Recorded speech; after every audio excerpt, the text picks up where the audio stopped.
Hi, collective. I wanted to come on here and say, don't be afraid to be yourself. Okay. I got some channeled messages that I wanted to share, and I wanted to share with my collective because honestly, like, because everything's a frequency, I just want you to know that you are not meant to fit in. You are meant to tear down those rules. You are not meant to fit into a box. You're meant to be bold, brave, and daring and authentic. You're supposed to walk around and people, when you come into a room, people are supposed to be like, who's that? Why is she so different? Why he so different? Why they so different? Because you're meant to be different. You're not meant to fit into any category, any box that people try to put you in. And I realized that for me, my entire life, when I tried to be the quiet girl, the shy girl, it never resonated with me because I'm meant to be just funky and out there. And my opinions, my voice, everything is loud. Okay? And I get used to just being so quiet and timid. But fuck that. Forget that. Who wants to be spend their entire life acting like how society says they're supposed to act? It's not fun. It is so draining and soul sucking because you're pretending to be somebody you're not meant to be. And I just want you guys to practice, like, just start small. Like, change something up, something different that is not usually your forte, something you always wanted to do, you know? Start small to the point where you can just completely let go of even caring what other people think about you, period. Okay? So some of the things that came up was, don't be afraid to be the real you. Being authentically you removes any and everyone not meant to be around you, and that's okay because it also brings in happier, more loving and divine connections. So to touch on that first point, the more you begin to connect with your higher self, the more you begin to connect with your authenticity, you will begin to see that the people that you used to resonate with no longer resonate with you because that's not who you are anymore. You're no longer a people pleaser. You're no longer somebody that bends over backwards with no boundaries. You speak up for yourself and you have an opinion. And those people won't align with you because guess what? They're just like, who does she think she is? I know her like this. So their mind, their ego cannot comprehend you in this new version. And that's okay. Because every time God removes somebody, he replaces it with somebody even better. Okay, so now you're gonna be experiencing soulmate connections, not just romantically but platonically too, because friendship connections can be soulmate connections too. Okay, also don't worry about how others who are suffering see you. They see everything through a negative lens. So when we worry about how other people see us, it keeps us stuck as chosen ones because those people are still suffering. They're still in that victim mindset. They see the world negatively. So if we put ourselves through the judgment of them, we're putting ourselves through that negative lens as well. And nothing can really please the victim mindset, no matter what you do.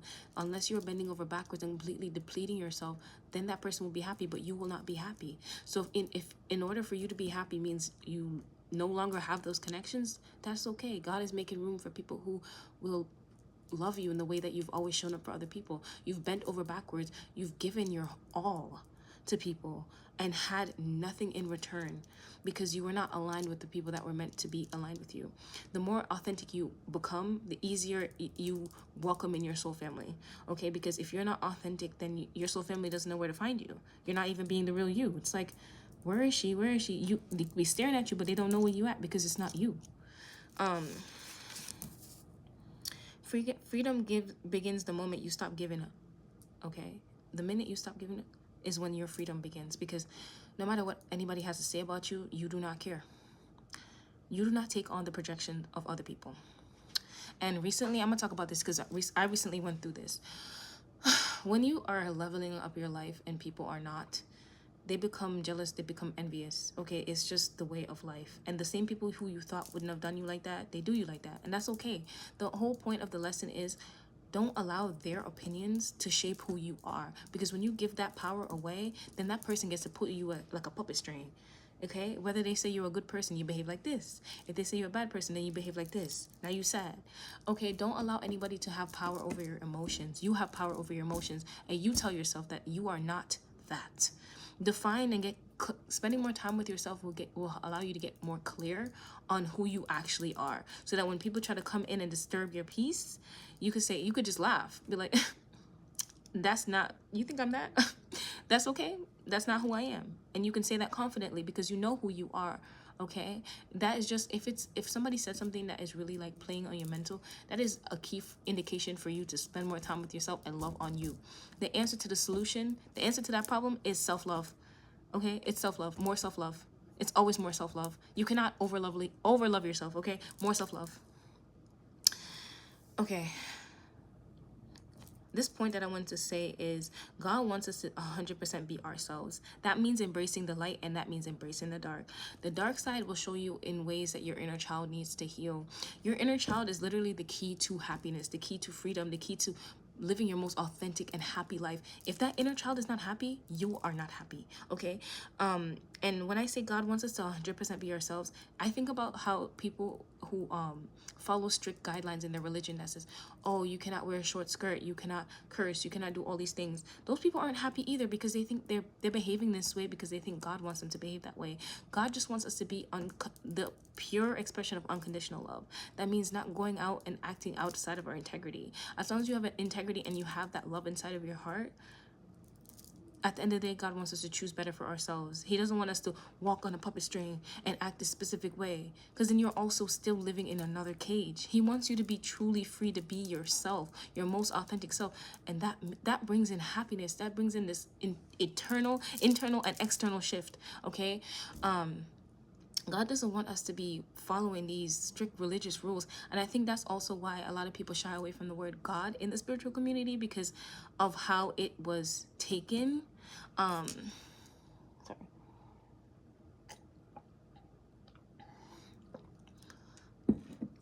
But yeah, God doesn't need you to be following all these rules, okay?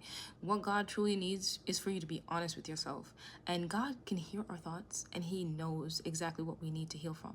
So the only person that you need to be honest with is your damn self, because God already knows. So if you're thinking, okay, let me just act this way because God said he needs us to act this way, but you're not addressing the problem, the root of the problem, why you are irritated, address the shadow.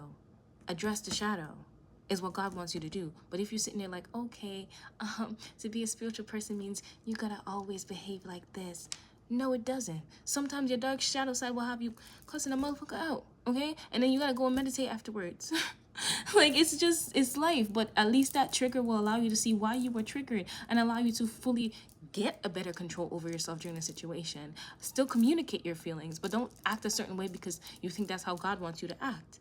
If you act in a certain way, think in a certain way, behave in a certain way, you are literally still not free. Yeah, so that was the messages that I got to share. I wanted to pull a card from my inner child deck as well, for you guys.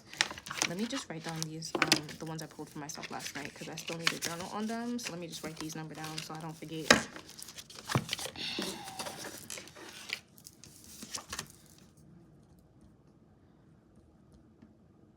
Okay. All right, let's see. All right, Spirit, what does our inner child need right now? Guys, I really do suggest tapping into your inner child, because your inner child really knows what needs to heal. Your inner child is your shadow, okay? It really truly is your shadow. It's your happiness, it's your joy, it's everything. If that kid inside of you is not happy, you will not be happy. Now let's see. All right, inner child, any messages for the collective? Any messages for the collective? Any messages for the collective? All right, inner child, any messages for the collective? Oops. Oops.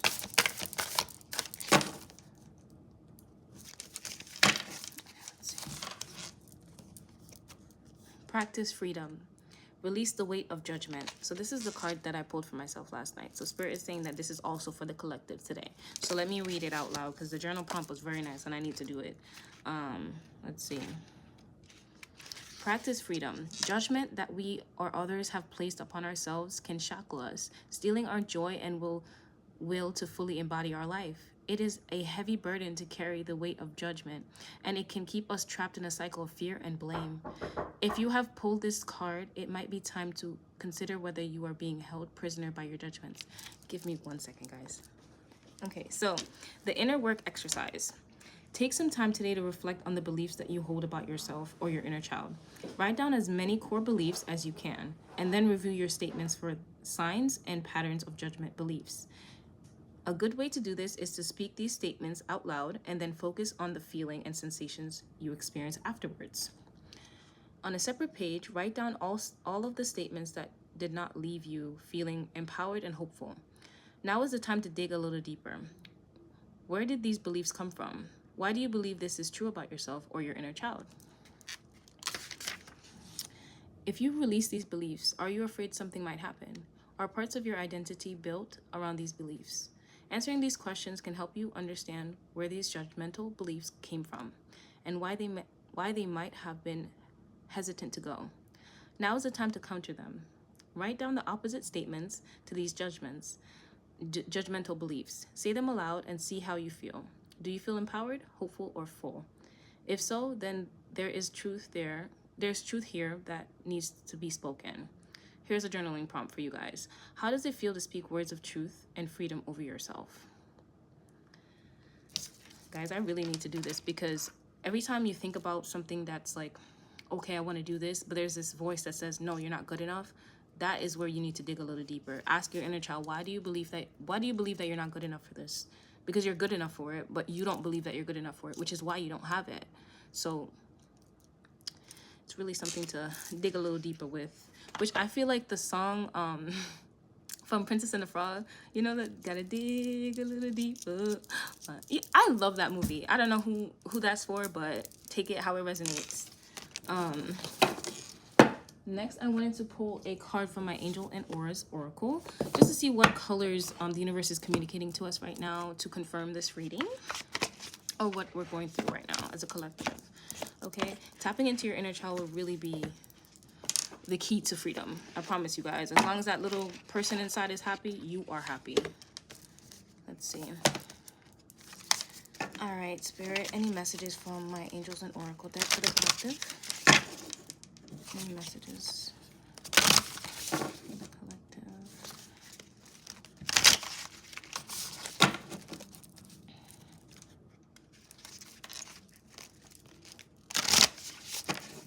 Let's see.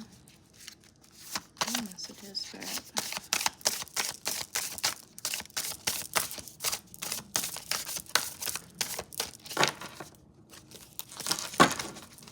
Let's see. So forgiveness, seeking freedom, and healing. The color turquoise, which is funny because this is like the wall that's behind me is turquoise. So that's confirmation already. So let's see. Sandalphon, turquoise. Forgiveness. So some of you guys are holding on to resentment, and that is why you're feeling this, like, you're just not feeling well. You're feeling like you're not yourself. But there's something there. Like, if you're not willing to forgive someone, it's because you're holding on to judgment for yourself. So what in that person have you not forgiven yourself for? Is what you really need to ask yourself. Okay? Let's see. This Archangel Sandalphon turquoise. The meaning of Sandalphon name is fuzzier than most of the archangels. Some say it means brother together, in reference to his relationship to Archangel Metatron, who has a similar backstory. Many think of Sandalphon as the Archangel of music, and that's true. However, we prefer to focus on what we consider to be his higher purpose as the conveyor of prayers. He is known to carry our prayers to heaven and to deliver answers back to us. In fact, he is said to be so tall that his feet are on earth and his head is in heaven. When we need compassion for others, prayer can deliver. It can push away our egos and wash away the human urge to hold a grudge, allowing us to be in a place of charity, grace, forgiveness towards others fully. So some of you guys are holding a grudge against somebody who did you wrong. And I can understand that because I'm currently experiencing the same exact thing.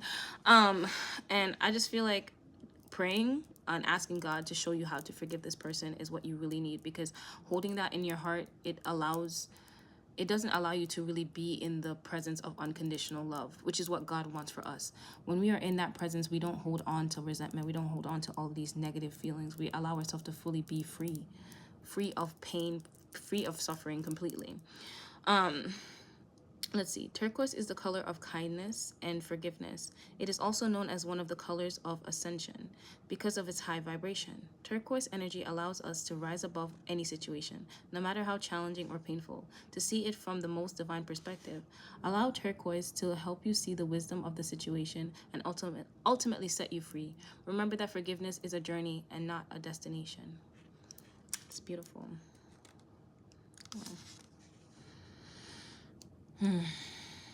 Guys, I'm feeling this message. I'm not gonna lie.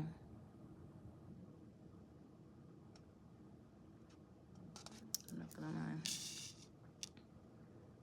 Okay, so take that how that resonates, guys. I don't really have anything else to say because I'm still working on the forgiveness part too.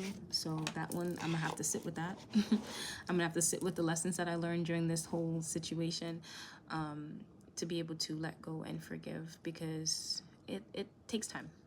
It takes time. But I'm just here to say, give yourself compassion and grace. I love you, and have a good day. Bye-bye.